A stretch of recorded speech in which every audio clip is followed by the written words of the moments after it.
जय हिंद दोस्तों। आज की क्लास स्टार्ट करने से पहले मैं आपको कुछ बता देता हूँ। जो छात्र छात्राएं डीडीयू से हैं, ठीक है, दीनदयाल उपाध्याय गोरखपुर विश्वविद्यालय से, उनको मैं रिकमेंड करूँगा जब वो 6th सेमेस्टर की तैयारी करेंगे एग्ज़ाम की, तो ठीक है वो क्या करेंगे, जो यूसीजी, ठीक है, यूसीजी एनईटी का जो एग्ज़ाम होता है आपका, प्रीवियस ईयर्स के क्वेश्चन आप क्या करिएगा, यूसीजी एनईटी का सारा सॉल्व कर लीजिएगा, ठीक है। क्योंकि इसमें जो 5th सेमेस्टर में आपका एग्ज़ाम हुआ है पॉलिटिकल साइंस का, ठीक है, डीडीयू का POL 302 इसका पेपर कोड था, पॉलिटिकल साइंस सेकंड पेपर का, ठीक है। इसमें यूसीजी एनईटी से कई सारे प्रश्न आपके आए थे, ठीक है। यूसीजी एनईटी से 2018 का पेपर आया था, ठीक है, 2018 का। फिर 2023 में जो एग्ज़ाम हुआ है यूसीजी एनईटी का, उससे भी कई प्रश्न आए थे आपके इसमें पॉलिटिकल साइंस के सेकंड पेपर में, ठीक है। तो मैं रिकमेंड करूँगा कि जब वो 6th सेमेस्टर की तैयारी करेंगे तो प्रीवियस ईयर के जो पेपर हैं, ठीक है, यूसीजी एनईटी के, उसको ज़रूर आप लोग एक बार रिवाइज कर लीजिएगा, ठीक है। उससे कई सारे प्रश्न आपको देखने के मिलेंगे एग्ज़ाम में, क्योंकि बहुत टफ आ रहा है, ठीक है, पेपर। तो याद रखिएगा, जो विद्या क्वेश्चन बैंक है या फिर राजेंद्रा क्वेश्चन बैंक है, बहुत कम प्रश्न, कभी कभी 5-6 प्रश्न केवल आ रहे हैं, तो ध्यान रखिएगा इस बात को, ठीक है। बुक से भी पढ़ लीजिएगा आप लोग, ध्यान रखिएगा डीडीयू वाले। मैं बुक जब भी 6th सेमेस्टर का आएगा तो मैं आप लोगों को प्रोवाइड करा दूंगा। आप लोग टेलीग्राम ग्रुप और व्हाट्सएप ग्रुप दोनों ज्वाइन कर लीजिएगा, मैं इन्फॉर्म कर दूंगा, ठीक है। चलिए इसमें देखते हैं आपके कितने प्रश्न सही हुए थे, ठीक है। जो BA 5th semester political science का सेकंड पेपर हुआ है आपका, पेपर का नाम था प्रिंसिपल्स ऑफ पब्लिक एडमिनिस्ट्रेशन, ठीक है, जिसका पेपर कोड POL 302 था। इसका आंसर की बताने वाले हैं। चलिए देखते हैं आपके कितने प्रश्न इसमें से सही हुए हैं, ठीक है। कमेंट करके ज़रूर बताइएगा, मैं वेट करता हूँ, आप लोग कमेंट नहीं करते हैं। इसमें पहला प्रश्न आपका पूछा था दोस्तों, किसने लोक प्रशासन को राज्य के कार्यों पर प्रयुक्त प्रबंध की कला और विज्ञान के रूप में परिभाषित किया था। तो यह भैया आपके किए थे डिवाइड वाल्डो ने, ठीक है। पहले का ऑप्शन नंबर C करेक्ट है आपका। अगला प्रश्न देखेंगे, दूसरा नंबर क्या पूछा था, नवीन लोक प्रशासन की दिशाएं मिन्नो बुक परिप्रेक्ष्य पुस्तक के संपादक का नाम बताएं। मिन्नो बुक परिप्रेक्ष्य पुस्तक के संपादक का नाम पूछ रहा भैया, तो यह आपके थे फ्रैंक मारिनी, ठीक है। दूसरे का ऑप्शन नंबर B करेक्ट था आपका। चलिए तीसरा प्रश्न में थोड़ा धैर्य रखिएगा, बड़ा प्रश्न है, सॉल्व करने में थोड़ा समय लगेगा, ठीक है। देखिए, नवीन लोक प्रशासन प्रबंध के निम्नलिखित में से कौन से विषय हैं, 4 दिया है और पूछ रहा है इनमें से कौन से विषय हैं, ठीक है। तो क्या पूछा है, नवीन लोक प्रशासन प्रबंध का विषय, ठीक है। तो इसमें देखिए, जो नवीन लोक प्रशासन प्रबंध का विषय होता है, यह प्राइवेट नहीं होता है, ठीक है, पब्लिक होता है। सबसे पहली बात आप ये जान लीजिए। तो ये पहले हमारा पहला ऑप्शन गलत हो गया, ये चौथा ऑप्शन हमारा सही है, ठीक है। अब दूसरा देखेंगे क्या है, improve reporting and monitoring mechanism, यानी संशोधित रिपोर्टिंग व निगरानी तंत्र, यह भी हमारा सही है। तीसरा क्या पूछा था, परफॉर्मेंस टारगेट्स, यानी निष्पादित लक्ष्य, ये भी सही था, ठीक है। और चौथा तो हमारा पहले ही सही हुआ, ठीक है। देखेंगे हमारा 2, 3 और 4, 2, 3 और 4 ऑप्शन में देख लेंगे हमारा कौन सा सही है, 2, 3 और 4। तो इसमें ऑप्शन नंबर C है, ठीक है, 2, 3 और 4 इसमें दिया है C वाले में, तो तीसरे का ऑप्शन नंबर C करेक्ट है। चलिए चौथा नंबर प्रश्न आपका क्या पूछा था, देखिए चौथा नंबर प्रश्न आपका पूछा था दोस्तों, एक मिनट, देखिए चौथा नंबर प्रश्न आपका पूछा था, इसमें निर्णय निर्माण सिद्धांत को क्रमवार व्यवस्थित करें। इस प्रश्न को काफ़ी अच्छे से एक्सप्लेन करके मैंने बताया था। तो सबसे पहले हम समस्या की पहचान करते हैं, ठीक है, उसके बाद सूचना हेतु खोज करते हैं, ठीक है। क्या हो गया, 2, 1, ठीक है, यानी 2 और पहला। उसके बाद क्या करते हैं, विकल्प का चयन करते हैं, तीसरा हो गया, ठीक है। उसके बाद चौथा, विकल्प की परिभाषा, 2, 1, 3 और 4 याद रखेंगे। इसमें से देखेंगे हमारा कौन सा सही है, 2, 1, 3 और 4। तो इसमें हमारा ऑप्शन नंबर C करेक्ट है, ठीक है, 2, 1, 3 और 4। और आप लोग कमेंट करने से पहले कमेंट करते हैं कि सर ये प्रश्न गलत है, ठीक है। हालांकि वो प्रश्न सही होता है, और भी जितने छात्र छात्राएं होते हैं उनमें गलत मैसेज जाता है दोस्तों। तो पहले आप क्या करिए, पहले आप प्रश्न को ध्यानपूर्वक आप गूगल से या फिर किताब से मिला लीजिए, उसके बाद ही कमेंट करिए, ठीक है। तो अपने हिसाब से जो ऑप्शन आप मान लीजिए ऑप्शन नंबर A लगा कर आए हैं, तो आप कह देंगे सर ऑप्शन A वाला सही है, तो बाकी जो स्टूडेंट होते हैं वो कंफ्यूज हो जाते हैं, ठीक है। तो आपसे रिक्वेस्ट है, पहले आप अच्छे से पढ़ लीजिए, ठीक है, उसके बाद ही आप कमेंट करिए।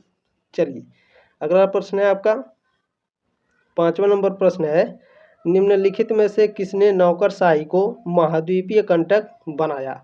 तो भैया ये आपके थॉमस कार्लाइल थे, ठीक है।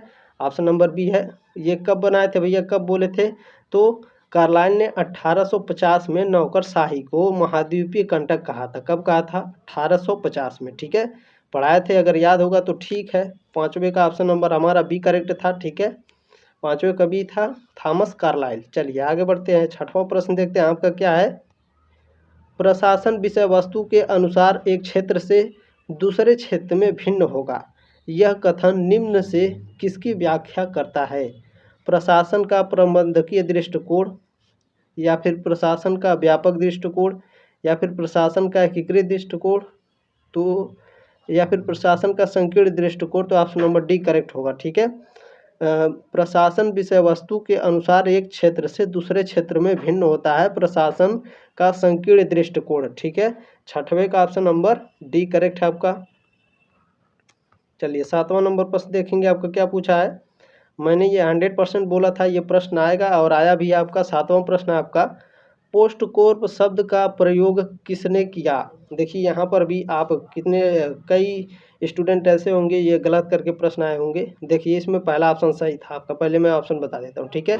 लूथर गुलिक और अर्विक थे।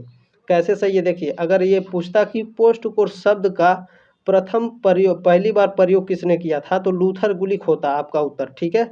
और यहाँ क्या पूछा है, पोस्ट कोर्प शब्द का प्रयोग किसने किया था, तो लूथर गुलिक और उर्विक दोनों लोगों ने किया था, ठीक है। ऑप्शन नंबर ए करेक्ट है आपका सातवें का। चलिए अगला प्रश्न देखते हैं, आठवां नंबर प्रश्न आपका क्या पूछा था। निम्न में से किसने प्रशासन के प्रबंधकीय दृष्टिकोण का समर्थन किया? बताइए किसने किया है भैया। इसमें 4 ऑप्शन दिया है, थोड़ा वेट करिएगा, थोड़ा धैर्य रखिएगा, इसे थोड़ा समय लगेगा, ठीक है। देखिए किसने प्रशासन के प्रबंधकीय दृष्टिकोण का समर्थन किया? एल.डी. वाइट, साइमन और लूथर गुलिक दिया आपका, स्थिमबर्ग और थॉम्सन दिया है। तो पहले मैं आपको बता देना चाहता हूँ दोस्तों, देखिए इसमें कौन कौन से सही हैं आपके आठवें में। देखिए जो हर्बर्ट साइमन थे और लूथर गुलिक थे और स्थिमबर्ग और थॉम्सन, ठीक है, ये क्या थे? प्रशासन के प्रबंधकीय दृष्टिकोण के समर्थन थे, ठीक है। पढ़ाए थे, अगर याद होगा दोस्तों तो आपका उत्तर बिल्कुल सही होगा इसमें, ठीक है। तो इसमें देख लेंगे 2, 3 और 4 हमारा कौन सा है। चलिए आगे बढ़ते हैं, देखते हैं 2, 3 और 4, तो ऑप्शन नंबर डी वाला करेक्ट है आपका, ठीक है। आठवें का भैया आपका डी करेक्ट है, 2, 3 और 4। चलिए नवा प्रश्न आपको दिखाते हैं। नवा प्रश्न आपका क्या पूछा था। प्रशासन का सरोकार कार्यों को करवाने से है, परिभाषित उद्देश्यों की प्राप्ति के साथ यह कथन किसका है? भैया यह कथन था आपका लूथर गुलिक जी का, ठीक है। ऑप्शन नंबर सी करेक्ट था नवे का। प्रश्न नंबर 10 आपका पूछा था दोस्तों, निम्न में से किन्होंने प्रशासन के समग्र दृष्टिकोण का समर्थन किया? ये थोड़ा प्रश्न बड़ा है, इसे भी एक्सप्लेन करना होगा, ठीक है। तो पहले मैं बता देता हूँ, देखिए प्रशासन के समग्र दृष्टिकोण का समर्थन करने वाले सबसे पहले लूथर गुलिक थे, हर्बर्ट साइमन थे, हेनरी फ्योल थे, मर्सन थे, स्थिमबर्ग और थॉम्सन थे, ठीक है दोस्तों। तो इसमें हमारा कौन कौन सा दिया है, हर्बर्ट साइमन दिया है, लूथर गुलिक दिया है, ठीक है, और स्थिमबर्ग और थॉम्सन दिया है, ठीक है। हेनरी फ्योल और मर्सन जी को नहीं दिया है। तो 1, 3 और 5, ठीक है, ये हमारा ऑप्शन होगा। देखेंगे हमारा कौन सा सही होगा। चलिए बहुत ध्यानपूर्वक देखिएगा, याद रखिएगा 1, 3, 5 कहाँ पर है, तो ऑप्शन नंबर बी है, ठीक है। ऑप्शन नंबर बी हमारा करेक्ट है। चलिए 10वें का ऑप्शन नंबर बी करेक्ट है। 11वां प्रश्न देखेंगे आपका क्या है इसमें। देखिए 11वां प्रश्न आपका पूछा था दोस्तों, यह घोषणा, ठीक है, किसने यह घोषणा की, अगर हमारी सभ्यता असफल होती है तो यह मुख्य रूप से प्रशासन के पतन की वजह होगा? यह किसने कहा था भैया? तो यह आपके डॉनहाइम जी ने कहे थे, ठीक है। 11वें का ऑप्शन नंबर सी करेक्ट है आपका। प्रश्न नंबर 12 आपका पूछा था दोस्तों, राज्य हर जगह है, यह मुश्किल से ही कोई खाली जगह छोड़ता है, यह कथन किस अवधारणा की व्याख्या करता है? तो यह कथन दोस्तों कल्याणकारी राज्य की व्याख्या करता है, ठीक है। 12वें का ऑप्शन नंबर सी करेक्ट था आपका। अगला प्रश्न देखेंगे भैया, अगला प्रश्न आपका क्या पूछा था, ठीक है। 13वां प्रश्न देखेंगे आपको क्या पूछा है। इसमें थोड़ा दिखाई नहीं दे रहा है, थोड़ा मैनेज करिएगा आप लोग, ठीक है। देखिए सभी उपक्रमों के योजना, संगठन, निर्देशन, समन्वय और नियंत्रण की ज़रूरत होती है, और सही ढंग से काम करने के लिए सभी को समान सामान्य सिद्धांतों का पालन करना चाहिए। यह कथन किसका है? ठीक है, तो देखिए यहाँ प्रश्न में थोड़ा दिखाई नहीं दे रहा, थोड़ा मैनेज करिएगा आप लोग। ठीक है, तो 13वें का दोस्तों ऑप्शन नंबर आपका देखेंगे कौन सा सही है। 13वें का ऑप्शन नंबर सी करेक्ट था आपका, हेनरी फ्योल। ठीक है, हेनरी फ्योल याद रखिएगा। 13वें का ऑप्शन नंबर सी करेक्ट है आपका। चलिए 14वां नंबर प्रश्न देखते हैं। देखिए 14 नंबर प्रश्न है आपका, निम्न में से कौन से प्रशासनिक चिंतक लोक और निजी प्रशासनों में भेद नहीं करते? बताइए, इसको भी एक्सप्लेन करना होगा दोस्तों। ठीक है, तो पहले हेनरी फ्योल जी हैं। ठीक है, उर्विक जी हैं और साइमन जी हैं कि नहीं हैं? ये नहीं है। ठीक है, और कौन थे? फॉलेट जी थे। ठीक है, तो हमारा पहला, दूसरा और चौथा याद रखिएगा, 1, 2 और 4। ठीक है, ऑप्शन में हम देखेंगे हमारा कौन सा सही होगा। 14वें का 1, 2 और 4 कहाँ दिया भैया? तो ऑप्शन नंबर डी करेक्ट है हमारा, 1, 2 और 4 14वें का। ठीक है, चलिए 15वां नंबर प्रश्न देखेंगे आपका क्या पूछा है। हमारे सामने अब कोई प्रशासनिक विज्ञान नहीं है, बल्कि एक ही है जो लोक और निजी दोनों ही मामलों पर समान रूप से लागू होता है। यह कथन किसका है? तो यह कथन है भैया आपके हेनरी फ्योल जी का। ठीक है, 15वें का ऑप्शन नंबर बी करेक्ट है आपका। चलिए प्रश्न नंबर 16 आपका क्या पूछा था, निम्न में से किस प्रशासनिक चिंतक को ने, ठीक है, प्रशासनिक चिंतकों ने लोक व निजी प्रशासन में भेद का समर्थन किया है? तो सबसे पहले बता देता हूँ ये किसने किसने किया भैया। तो पॉल एच, ठीक है, एपेलबी ने, हर्बर्ट साइमन ने, सर जोसिया स्टैम्प ने। ठीक है, तो ऑप्शन नंबर 1 हमारा होगा पॉल एच एपेलबी ने। ठीक है, और कौन है भैया? और कौन है? हर्बर्ट साइमन है हमारे, तो हर्बर्ट साइमन है। और कौन है? Herbert Simon, sir Josiah Stamp. ठीक है, तो हमारा 1, 3 और 4, 1, 3 और 4। ठीक है, देखिए थोड़ा प्रश्न बड़ा है इसलिए थोड़ा समय लग रहा है, तो धैर्य रखिएगा। 1, 3 और 4 भैया याद रखेंगे हमारा 1, 3 और 4 कौन सा सही है। चलिए देखते हैं, तो इसमें आपका ऑप्शन नंबर सी करेक्ट होगा, 1, 3 और 4। ठीक है, 16वें का ऑप्शन नंबर सी करेक्ट है आपका। चलिए 17वां नंबर प्रश्न देखेंगे आपका क्या पूछा है। देखिए प्रश्न नंबर 17 पूछा आपका, राजनीति का नाता राज्य की इच्छा की अभिव्यक्ति से है, जबकि लोक प्रशासन का सरोकार इन नीतियों को लागू करने से है। यह किसने कहा है? तो यह कहा है भैया आपके गुडनाव जी ने। ठीक है, 17वें का ऑप्शन नंबर बी करेक्ट हो जाएगा आपका। प्रश्न नंबर 18 क्या है? प्रश्न नंबर 18 आपका पूछा है, किसने कहा था कि नौकरशाही वहीं रह सकती है जहां राज्य की समूची सेवा इसके प्रमुख रैंक और फाइल जनता के सामान्य राजनीतिक जीवन से हटा दी जाती है? तो यह दोस्तों वुडरो विल्सन जी ने कहा था। ठीक है, 18वें का ऑप्शन नंबर बी करेक्ट है आपका। प्रश्न नंबर 19 आपका पूछा था दोस्तों, राजनीति प्रशासन द्विभाजन एक भटकाने वाला विभेद हो जो सिद्धांतकारों और लागू करने वालों दोनों ही के नियमों में समान रूप से एक अंधगम्य एक रूढ़ि बन गया है। यह किसने कहा है?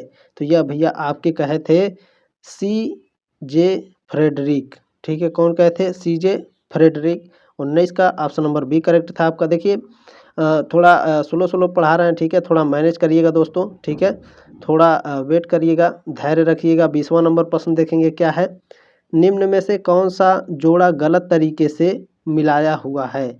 पूछ रहा है इनमें से कौन जोड़ा गलत है भैया। तो राजनीति का एवं प्रशासन सन 1900 में, तो ये सही है। ठीक है, लोक प्रशासन का सिद्धांत 1928 में दिया था, नहीं गलत है ये। ठीक है, ये भी प्रश्न मैंने कराया था दोस्तों। ठीक है, 1927 में दिया गया था। कब दिया गया था? 1927 में। ठीक है, जो पेपर टल गया था उसमें से भी कई प्रश्न आपके आए हैं एग्जाम में। ठीक है, तो ये 20 वाला ऑप्शन नंबर 20 का ऑप्शन नंबर बी क्या है? ये जोड़ा गलत है। ठीक है, 20वें का ऑप्शन नंबर बी करेक्ट है आपका, जोड़ा गलत है। ये जो पेपर रद्द हुआ था उसमें से भी प्रश्न आए हैं, बहुत अच्छी बात है। चलिए 21वां नंबर प्रश्न है, लोक प्रशासन की निशानी है, बताइए लोक प्रशासन की निशानी क्या है भैया? व्यवहार में निरंतरता। ठीक है, ऑप्शन नंबर ए करेक्ट होगा। ठीक है, लोक प्रशासन की निशानी क्या होती है? व्यवहार में निरंतरता होनी चाहिए। ठीक है, 21 का ऑप्शन नंबर ए करेक्ट है। चलिए 22 नंबर प्रश्न देखते हैं, निम्न जोड़ों में से कौन सा गलत तरीके से मिलाया हुआ है? गलत तरीके से कौन मिलाया हुआ है भैया आपका, इसमें से देखेंगे सम पश्चिम समाज बहुकार्यतावाद, बी वाला है आपका विस्तृत समाज चयनवाद, ये सही है आपका। ऑप्शन नंबर ए वाला गलत है। और भी बता देता हूँ, देखिए विवर्तित समाज जो है कार्यात्मक विशिष्टता से जुड़ा है, विस्तृत समाज आरोपण, ठीक है, ये भी सही है। 22 का ऑप्शन नंबर ए हमारा गलत तरीके से मिलाया हुआ है, ठीक है। चलिए 22 का ऑप्शन नंबर ए करेक्ट हो जाएगा आपका। 23 नंबर पर देखेंगे आपका क्या पूछा है। प्रश्न नंबर 23 आपका पूछा है पद सोपान में संचार की सर से 5 तक जिम्मेदारी, सर से पाँव है भैया, ठीक से दिखाई नहीं दे रहा, ठीक है, थोड़ा मैनेज करिएगा। पद सोपान में संचार के सर से पाँव तक जिम्मेदारी के निर्गमन स्तरों से गुजरते हुए श्रेष्ठ अधीनस्थ संबंधों को सार्वभौमिक रूप से लागू करना शामिल है। यह कथन किसका है? तो यह कथन है भैया आपके एल.डी. वाइट जी का, ठीक है। 23 का ऑप्शन नंबर बी करेक्ट था आपका। देखिए पेपर थोड़ा साफ नहीं है, ठीक है, थोड़ा मैनेज करिएगा आप लोग। जिसके पास पेपर है भैया वो तो देख लेंगे, और जिनके पास पेपर नहीं है क्या करिएगा, टेलीग्राम ग्रुप में ज्वाइन हो जाइएगा। मैं वीडियो के ठीक नीचे PDF सेंड कर देता हूँ, ठीक है, वहाँ से डाउनलोड करके देख लीजिएगा। 24 नंबर प्रश्न आपका क्या पूछा था, निम्न में से किसने पद सोपान क्रम के स्तरीय प्रक्रिया कहा है? ठीक है, पद सोपान क्रम के स्तरीय प्रक्रिया कहा है, तो यह किसने कहा भैया? तो यह आपके मुनि और रेले ने, ठीक है, इन दोनों ने कहा था। ऑप्शन नंबर सी करेक्ट हो जाएगा आपका 24 का, ठीक है, 24 का ऑप्शन नंबर सी करेक्ट है आपका। अगला प्रश्न देखेंगे, देखिए प्रश्न नंबर 25 है। प्रश्न नंबर 25 है आपका आदेश की एकता का सिद्धांत कहा है? तो आदेश की एकता का सिद्धांत है किसी कर्मचारी को सिर्फ एक श्रेष्ठ से ही आदेश प्राप्त होना चाहिए, ठीक है। तो 25 का ऑप्शन नंबर सी करेक्ट था आपका। चलिए इंग्लिश में भी देखना हो तो देख लीजिएगा, an employ should receive orders from the superior only, ठीक है। चलिए अगला प्रश्न देखते हैं आपको क्या है। प्रश्न नंबर 26 है, देखिए इंग्लिश और हिंदी में दोनों पढ़ेंगे, समय भी ज़्यादा लगेगा, ठीक है, समय बहुत कम है। 26 नंबर प्रश्न देखेंगे, निम्न में से किसने सैन्य किस्म के फोरमैन की जगह निर्देश में बहुमत का सुझाव दिया? तो यह भैया आपके दिए थे FW टेलर ने, ठीक है। ऑप्शन नंबर सी करेक्ट था आपका 26 का। प्रश्न नंबर 27 देखेंगे आपका क्या पूछा है। देखिए प्रश्न नंबर 27 है, नियंत्रण के क्षेत्र के सिद्धांत का अर्थ है कि, नियंत्रण के क्षेत्र का सिद्धांत का अर्थ होता है अधीनस्थों की वह संख्या जिनका एक प्रशासन प्रभावी ढंग से निर्देशन कर सकता है, ठीक है। 27 का ऑप्शन नंबर बी करेक्ट था। और कुछ स्टूडेंट पूछते हैं सर कि कितना पासिंग मार्क्स होता है, ठीक है। देखिए जब से नई शिक्षा नीति आई है, ठीक है, अगर आपका 100 मार्क्स रहता है पेपर में तो 40 नंबर पाना अनिवार्य होता है दोस्तों, ठीक है। प्रश्न नंबर 28 देखेंगे आपका क्या पूछा है दोस्तों, लोक प्रशासन में प्राधिकार की आवश्यकता के विषय में निम्न में से कौन से कथन सही हैं? यह कार्यालय संभालने वालों की विधि संगत व्यक्ति है, सही है। अगला है, यह सार्वजनिक जीवन में प्रशासन की बुनियाद होती है या नहीं, सही है। प्राधिकार और शक्ति समानार्थी होते हैं, यह बिल्कुल सही है। यह कानून संगठनिक, ठीक है, ठीक से दिखाई नहीं दे रहा है। यह कानून संगठनिक परंपरा और प्रमायोजन से निकलता है, ये भी सही है, ठीक है। देख लेंगे हमारा 1, 3 और 4 देखेंगे हमारा कौन सा सही है। 1, 3 और 4 हमारा ऑप्शन नंबर बी करेक्ट है, ठीक है। चलिए आगे बढ़ते हैं। 28 का ऑप्शन नंबर बी करेक्ट है, याद रखिएगा। प्रश्न नंबर 29 आपका पूछा है दोस्तों, निम्न में से किसने कहा था कि सुचारू काम के लिए यह बेहद महत्वपूर्ण है कि प्राधिकार और जिम्मेदारी के सभी स्तर सहावसानी और समान है? यह किसने कहा था भैया? तो यह आपके कहे थे उर्विक ने, ठीक है। इसमें अरबिक लिखा है, इंग्लिश में उर्विक लिखता है, ठीक है। 29 का ऑप्शन नंबर डी करेक्ट है आपका। प्रश्न नंबर 30 का पूछा है आपका, निम्न में से किसने प्राधिकार को आदेश देने के अधिकार और आज्ञा पालन करवाने की शक्ति के रूप में परिभाषित किया? तो यह भैया किसने किया था? हेनरी फेयोल ने, ठीक है, हेनरी फेयोल ने। 30 का ऑप्शन नंबर ए करेक्ट है आपका। प्रश्न नंबर 31 आपका पूछा है दोस्तों, किसी प्रशासनिक संगठन में समन्वय आवश्यक है ताकि कर्मचारियों के काम में टकराव और दोहराव से बचा जा सके, सही है। संगठन के लक्ष्यों का प्रभावी तरीके से पूरा किया जा सके, प्रभावी तरीके से नहीं किया जाना चाहिए। काम के एक पहलू पर ध्यान केंद्रित किया जा सके, बिल्कुल है। साम्राज्य निर्माण की बढ़ती प्रवृत्ति पर काबू पाया जा सके, ये भी सही है, ठीक है। 1, 3 और 4, 1, 3 और 4 देखेंगे हमारा कौन सा सही है, ठीक है। ऑप्शन नंबर सी हमारा करेक्ट है, 1, 3 और 4, ठीक है। चलिए आगे बढ़ते हैं, अगला प्रश्न आपका देखते हैं। 32 नंबर प्रश्न आपका क्या पूछा है। प्रश्न नंबर 32 पूछा है आपका, समन्वय संगठन का पहला सिद्धांत है, यह किसने कहा। तो यह आपका मोनी जी ने कहा है, ठीक है। 32 का ऑप्शन नंबर 1 करेक्ट है आपका। प्रश्न नंबर 33 आपका पूछा था दोस्तों, तनाव सिद्धांत किसने दिया है। लूथर कुलिक, टेरी, क्विलैंड या फिर सेल्कर हडसन ने। तो इनमें से कोई नहीं है दोस्तों, ठीक है। क्योंकि इसमें मैं आपको एक्सप्लेन करके बताता हूँ। देखिए जो तनाव सिद्धांत दिए थे वो सबसे पहले बोहेम ने दिए थे 1893 में। उसके बाद डॉक्सी एंड जोली ने 1895 में दिया था, ठीक है। उसके बाद रेनर आए थे 1911 में और 1915 में, ठीक है, तनाव सिद्धांत को दिया था। कार्टिस और क्लार्क ने तनाव सिद्धांत को 1951 में दिया था, ठीक है। बोनर और गल्स्टन ने 1952 में तनाव सिद्धांत को दिया था। ग्रामा एंड कुलास्की ने 1960 में तनाव सिद्धांत को दिया था। तो जितने भी मैंने नाम बताए हैं दोस्तों, इसमें से आपका कोई ऑप्शन में दिया ही नहीं है, ठीक है। बाकी आप लोग कौन सा इसका सही करके आए हैं कमेंट करके हमको बताइएगा, ठीक है। क्योंकि कमेंट करेंगे तो और भी जितने भी छात्र छात्राएं हैं, जितने भी लोग जुड़े हैं, ठीक है, उनका इस प्रश्न को लेकर 33 नंबर वाले से डाउट क्लियर हो जाएगा, ठीक है। तो आपसे रिक्वेस्ट है, हम्बल रिक्वेस्ट है, कमेंट जरूर करिएगा 33 नंबर प्रश्न को लेकर के। चलिए 34 नंबर प्रश्न आपका देखते हैं क्या पूछा है आपका। देखिए 34 नंबर पूछा है, किस प्रशासनिक चिंतक का यह कथन है कि प्रत्यायोजन की अवधारणा सांगठनिक विचारधारा का महत्व मिथ है। तो यह किसने कहा था। तो यह MP फोलेट ने कहा था, ठीक है। 34 का ऑप्शन नंबर 1 करेक्ट था आपका। चलिए 35 नंबर प्रश्न आपका देखते हैं क्या पूछा इसमें। 35 नंबर प्रश्न है, प्रत्यायोजन के बारे में निम्न में से कौन सा कथन सही है, ठीक है। प्रत्यायोजन के बारे में कौन सा कथन सही है। यह किसी अधीनस्थ को यह अधिकार देता है कि किसी खास तरीके में वह स्वतंत्र रूप से काम कर सकता है। तो बिल्कुल सही है, बिल्कुल स्वतंत्र रूप से काम कर सकता है भैया। दूसरा क्या है आपका, इसका अर्थ अंतिम प्राधिकार का स्थानांतरण नहीं है। तो ये भी है, ठीक है। चलिए अगला देखते हैं क्या है आपका। तीसरा नंबर इसमें दिया है, इसकी एक द्वैध चरित्र है क्योंकि दोनों के पास एक साथ प्राधिकार है, ठीक है, ये भी सही है आपका। चौथा है, यह पर्यवेक्षण, नियंत्रण और समीक्षा के अधीन नहीं होता है, ये भी सही है, ठीक है। तो चारों सही है हमारा। देखेंगे कौन सा है। तो ऑप्शन नंबर सी हमारा करेक्ट है, 1, 2, 3 और 4, ठीक है। 35 का ऑप्शन नंबर सी करेक्ट है आपका। देखिए जो बड़े प्रश्न हैं उनको थोड़ा सॉल्व करने में थोड़ा समय लगेगा, तो धैर्य रखिएगा दोस्तों, ठीक है। 36 नंबर प्रश्न है आपका। देखिए भारत सरकार, ठीक है, सॉरी 1 मिनट, भारत सरकार के सहायक विभागों में कौन से शामिल हैं।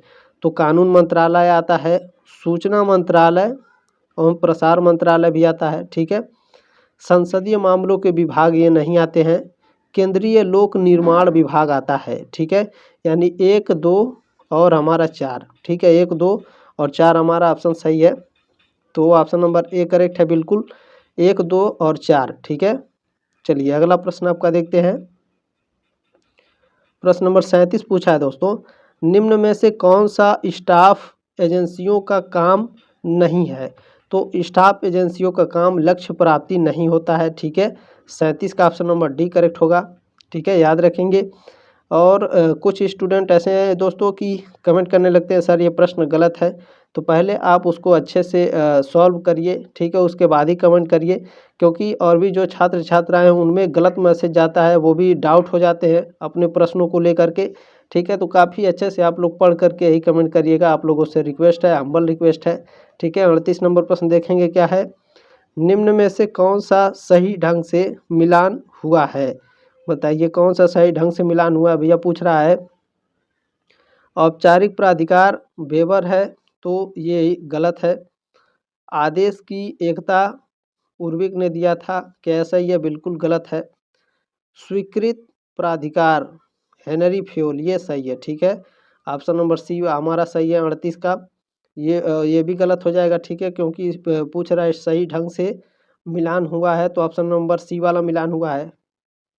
चलिए 38 का ऑप्शन नंबर सी करेक्ट हो जाएगा, ठीक है। प्रश्न नंबर 39 आपका पूछा है दोस्तों, निम्न में से कौन सी अवधारणाएं वैज्ञानिक प्रबंधन से नहीं जुड़ी हैं।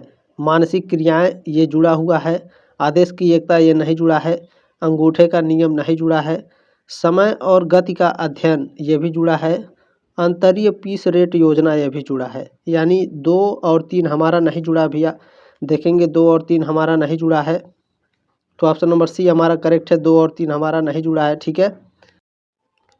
प्रश्न नंबर 40 आपका पूछा था दोस्तों, टेलर द्वारा किए गए प्रयोगों का प्रयोजन था। तो टेलर द्वारा दोस्तों, ठीक है, उनके द्वारा प्रयोग किए गए जो प्रयोजन थे, विशेष कार्यों को पूरा करने का सर्वश्रेष्ठ तरीका खोजना था, ठीक है। 40 का ऑप्शन नंबर सी करेक्ट था। प्रश्न नंबर 41 में थोड़ा समय लगेगा, ध्यान दीजिएगा, ठीक है। चलिए स्टार्ट करते हैं, देखते हैं 41 नंबर प्रश्न क्या है। मानव संबंध सिद्धांत किस पर जोर देती है। व्यक्ति, प्रेरणा और अनौपचारिक समूह, इन तीनों पर देती है भैया, संगठन के सिद्धांत पर नहीं देती है। तो 1, 2 और 3 हमारा सही हो जाएगा। चलिए देखते हैं, ऑप्शन नंबर डी हमारा करेक्ट है, 1, 2 और 3, ठीक है। चलिए 41 का ऑप्शन नंबर डी करेक्ट है आपका।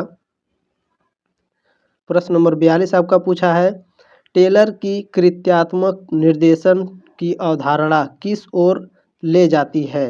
बताइए किस ओर ले जाती है भैया। तो यह आपका ले जाती है बहुल निर्देश, विशिष्टीकरण और निर्देश की एकता के निषेध की ओर, ठीक है। 2, 3 और 4 हम देख लेंगे हमारा कौन सा ऑप्शन सही है 42 का। 2, 3, 4 याद रखिएगा, तो सी वाला करेक्ट हो जाएगा, ठीक है। 2, 3 और 4, 42 का ऑप्शन नंबर सी करेक्ट है। चलिए अगला प्रश्न आपका देखते हैं क्या है, ठीक है। चलिए प्रश्न नंबर 43 आपका क्या पूछा है, निम्न में से किसने नौकरशाही की आलोचना एक ऐसे संगठन के रूप में की जो अपनी गलतियों से सीखकर अपने व्यवहार को सही नहीं कर सकता है। तो कौन सही नहीं कर सकता भैया। तो यह एम क्रोजर ने, ठीक है, एम क्रोजर ने नौकरशाही की आलोचना करते हुए ऐसे संगठन के रूप में की है जो अपनी गलतियों से सीखकर अपने व्यवहार को सही नहीं कर सकते हैं, ठीक है। 43 का ऑप्शन नंबर डी करेक्ट था आपका। प्रश्न नंबर 44 आपका पूछा था दोस्तों, एल्टन मेयो द्वारा किए गए निम्न प्रयोगों को कालानुक्रम में व्यवस्थित करें। तो एल्टन मेयो ने दोस्तों सबसे पहले टेक्सटाइल मिल एक्सपेरिमेंट दिया था, ठीक है, टेक्सटाइल मिल प्रयोग, ठीक है, याद रखिए, लिखते चलिए, ठीक है, मैं तो भूल जा रहा हूँ, ठीक है। दूसरा है, उसके बाद इन्होंने उसके बाद क्या दिया था, उसके बाद दिया था एल्यूमिनेशन एक्सपेरिमेंट, जिसे बोलते हैं प्रकाश प्रयोग, ठीक है। 3 हो गया आपका। इसके बाद इन्होंने क्या दिया था, देखिए मैं लिख कर रखा हूँ, relay assembly test room experiment, ठीक है, लेकिन आपका यहाँ पर दिया नहीं है ऑप्शन में, कोई बात नहीं है। इसके बाद क्या दिए थे, इसके बाद उन्होंने दिया था मास इंटरव्यू प्रोग्राम, ठीक है। तो यहाँ हमारा 4 हो गया, 2, 3 और 4। उसके बाद लास्ट वाला क्या बचा है हमारा, बैंक वायरिंग प्रयोग, ठीक है, बैंक वायरिंग प्रयोग इन्होंने लास्ट में दिया था, यहाँ पहला हो जाएगा। 2, 3, 4 और 1, ठीक है, याद रखेंगे 2, 3, 4 और 1। 44 नंबर प्रश्न का देखेंगे भैया हमारा कौन सा सही है, इसमें से कौन सा सही है, 2, 3, 4 और 1, ऑप्शन नंबर बी हमारा करेक्ट है, ठीक है। चलिए देखिए बहुत मेहनत लगी है इस प्रश्न पत्र को बनाने में, क्योंकि बहुत टफ आपका पेपर आया था, ठीक है। चलिए यूसीजी नेट्स से बहुत सारे प्रश्न आपके पूछे हैं, ठीक है, यूसीजी एनईटी से। तो क्या करेंगे आप, जब आप 6th सेमेस्टर की तैयारी करिएगा, आपसे रिक्वेस्ट है डीडीयू वालों से, ठीक है, तो इस प्रश्न पत्र को जरूर हल करेंगे, उससे बहुत सारे प्रश्न आपके एग्जाम में आ रहे हैं, ठीक है। चलिए 45 नंबर प्रश्न क्या है, व्यवहारवादी उपागम ने किस बात पर ध्यान केंद्रित किया है। तो व्यवहारवादी उपागम ने भैया आपका किस पर ध्यान केंद्रित किया है, तो संगठनों में निर्णय निर्माण पर। ठीक है, 45 का ऑप्शन नंबर सी करेक्ट था आपका। चलिए 46 नंबर प्रश्न देखेंगे, इसमें थोड़ा धैर्य रखिएगा। ठीक है, लंबा प्रश्न है। अनौपचारिक संगठन क्या होता है? लागू, भावनात्मक, व्यक्तिगत, परंपरागत, तार्किक या अलिखित। तो इसे सजाना है लाइन से। ठीक है, सही कूट का चयन करना है। तो अनौपचारिक संगठन क्या होता है, देखिए मैं बताता हूँ। इसमें सबसे पहले भावनात्मक आता है, व्यक्तिगत आता है। ठीक है, भावनात्मक, व्यक्तिगत, परंपरागत और अलिखित होता है। ठीक है, देखेंगे 2, 3, 4 और 6। 2, 3, 4 और 6। ठीक है, याद रखेंगे 2, 3 और 4, 2, 3, 4 और 6, 2, 3, 4 और 6 हमारा सी ऑप्शन करेक्ट है भैया। चलिए ठीक है, 46 का ऑप्शन नंबर सी करेक्ट है। चलिए अगला प्रश्न देखते हैं आपका क्या है। 47 नंबर प्रश्न आपका क्या है, देखिए इसमें कुछ बच्चे कंफ्यूज होंगे तार्किक को लेकर। ठीक है, तार्किक नहीं होता है, परंपरागत होता है, क्योंकि जो अनौपचारिक संगठन होता है इसमें सांस्कृतिक होता है, तो सांस्कृतिक परंपरागत से संबंधित है। ठीक है, तो याद रखिएगा भावनात्मक, व्यक्तिगत, परंपरागत और अलिखित होता है अनौपचारिक संगठन। ठीक है, उम्मीद है दोस्तों आपको समझ में आ रहा होगा। ठीक है, 47 नंबर प्रश्न आपका क्या पूछा है, निम्न में से कौन सा बजट निर्माण का सिद्धांत नहीं है। ठीक है, बजट निर्माण का सिद्धांत पूछ रहा है, इनमें से कौन सा नहीं है। बजट, ये प्रश्न क्या है, ये प्रश्न आपका आया हुआ था। ठीक है, जो पेपर रद्द हुआ था शायद उसमें ये प्रश्न आया था, मैंने सॉल्व भी कराया था। तो बजट शुद्ध होना चाहिए, सकल नहीं होना चाहिए। ठीक है, 47 का ऑप्शन नंबर बी करेक्ट था आपका। इसमें प्रश्न नंबर 48 आपका पूछा है दोस्तों, बजट अधिनियम के निम्नलिखित चरणों को सही क्रम में रखिए। इस प्रश्न को दोस्तों मैंने काफ़ी एक्सप्लेन करके बताया था। ठीक है, और बोला भी था ये प्रश्न आएगा, ये आया भी है दोस्तों। उम्मीद है, बहुत उम्मीद है आप लोगों से कि इस प्रश्न का उत्तर आप लोग सही किए होंगे। ठीक है, क्योंकि इस पर बहुत मेहनत किया था मैंने 48 नंबर प्रश्न पे। हालांकि उसमें 48 नंबर नहीं था। ठीक है, याद रखिएगा बजट अधिनियम पे काफ़ी अच्छे से मैंने एक्सप्लेन किया था। तो इसमें सबसे पहले दोस्तों हम क्या करते हैं, विधायिका में प्रस्तुतिकरण करते हैं बजट को। ठीक है, उसके बाद उस पर हम आम बहस करते हैं। ठीक है, लिखते चलिएगा। 5 हो गया आपका, 1 हो गया। ठीक है, विधायिका में प्रस्तुतिकरण, उस पर आम बहस करते हैं। ठीक है, उसके बाद विभागीय समितियां जो होती हैं जांच करती हैं, लेकिन आपका इसमें दिया ही नहीं है, कोई दिक्कत नहीं है। उसके बाद क्या होता है, अनुमांग की मांग पर मतदान होता है। ठीक है, 4 हो गया आपका। उसके बाद क्या होता है, विनियोग विधेयक होता है। ठीक है, 2 हो गया आपका। उसके बाद क्या होता है भैया, वित्त विधेयक में पास होता है। तो 3 हो गया ये आपका। ठीक है, 5, 1, 4, 2 और 3। ठीक है, ये हो गया। और याद रखिएगा अभी 2024 में 1 फरवरी को, ठीक है, 1 फरवरी को वित्त मंत्री निर्मला सीतारमण, ठीक है, वह बजट को पेश करेंगी। याद रखेंगे इस पॉइंट को भी। ठीक है, जो लोग यूपी पुलिस की तैयारी कर रहे होंगे वो बजट से संबंधित प्रश्न को पढ़ लीजिएगा। ठीक है, भर भर के क्वेश्चन आएगा उससे, याद रखेंगे। तो चलिए हम लोग इस पर देखते हैं, 5, 1, 4, 2 और 3 याद रखेंगे भैया। ठीक है, भूलिएगा नहीं। चलिए 48 नंबर में हम देखेंगे हमारा कौन सा सही था, 5, 1, 4, 2 और 3। ठीक है, यही था ना। तो चलिए याद रखिएगा 48 का ऑप्शन नंबर बी आपका करेक्ट था। ठीक है, प्रश्न नंबर 49 आपका पूछा है दोस्तों, इनमें से कौन सा कथन सही है।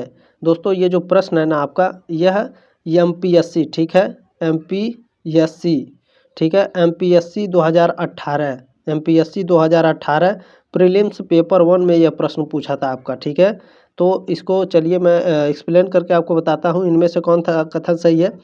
संसद कर बढ़ा सकती है, यह नहीं बढ़ा सकती है भैया। ठीक है, संसद कर घटा नहीं सकती, बिल्कुल नहीं घटा सकती है। तीसरा है आपका, संसद कर समाप्त कर सकती है, बिल्कुल कर सकती है। संसद कर बढ़ा नहीं सकती है, ठीक है, बिल्कुल सही है, संसद कर नहीं बढ़ा सकती है भैया। ठीक है, संसद कर बढ़ा नहीं सकती है।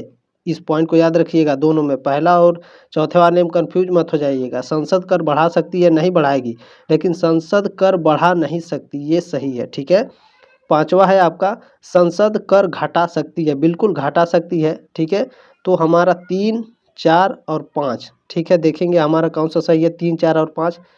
चलिए देखते हैं 3, 4 और 5 किस में दिया भैया। 3, 4 और 5 हमारा ऑप्शन नंबर बी में दिया है। ठीक है, 3, 4 और 5, 49 का ऑप्शन नंबर बी करेक्ट था आपका। प्रश्न नंबर 50 आपका पूछा है दोस्तों, भारत की संचित निधि पर पर्याप्त खर्च के संबंध में निम्न में से कौन सा कथन सही है। जहाँ तक मुझे उम्मीद है दोस्तों 50 नंबर प्रश्न जो है, इसमें जो ये प्रश्न पूछा है, ये भी जो आपका पेपर कैंसिल हुआ था शायद उसी में का ये प्रश्न है, ठीक है। तो इसको भी मैंने शायद सॉल्व कराया, मुझे थोड़ा थोड़ा याद है, लेकिन पढ़ने पर पता चलेगा। यह संसद में मतदान का विषय है, बिल्कुल नहीं है। यह संसद में बहस का विषय है, बिल्कुल है। यह लोकसभा यह केवल लोकसभा में मतदान का विषय है, ठीक है। यह संसद में चर्च का विषय नहीं है, नहीं है भैया। इस पर संसद में मतदान नहीं हो सकता, नहीं हो सकता भैया। तो 2 और 3, ठीक है, हमारा 2 और 3 सही है। देखेंगे हमारा कौन सा सही है। 2 और 3 हमारा ऑप्शन नंबर बी में सही है, ठीक है। 2 और 3, ठीक है, ऑप्शन नंबर बी हमारा करेक्ट है 50 का। दोस्तों कमेंट जरूर करिएगा, मैं वेट करता हूँ आप लोगों के कितने प्रश्न सही हुए हैं 50 में से, ठीक है। और जिसके पास पेपर नहीं है, टेलीग्राम ग्रुप का लिंक ज्वाइन कर लीजिएगा, पेपर मिल जाएगा। बाकी दोस्तों 6th सेमेस्टर की जल्दी तैयारी करेंगे, जो लोग सब्सक्राइब नहीं किए हैं कर लीजिएगा, जिसको पढ़ना होगा मेरे साथ, ठीक है। तो मिलते हैं नेक्स्ट क्लास में, तब तक के लिए जय हिंद, वंदे मातरम।